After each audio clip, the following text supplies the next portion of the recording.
Now,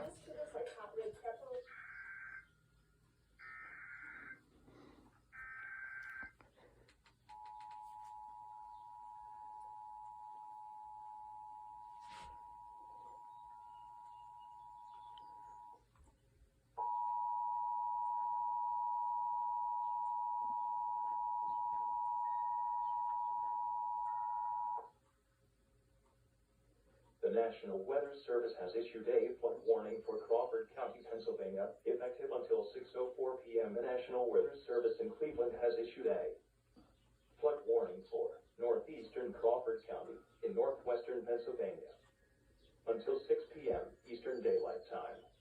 At 1:01 p.m. Eastern Daylight Time, Doppler radar indicated heavy rain that will cause flooding.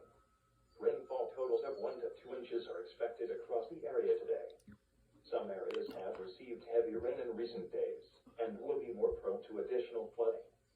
Some locations that will experience flooding include Cambridge Springs, Wrightsville, Conestoga Lake, Lincolnville, Hightown, Townville, and Spartansburg. Precautionary/preparedness actions.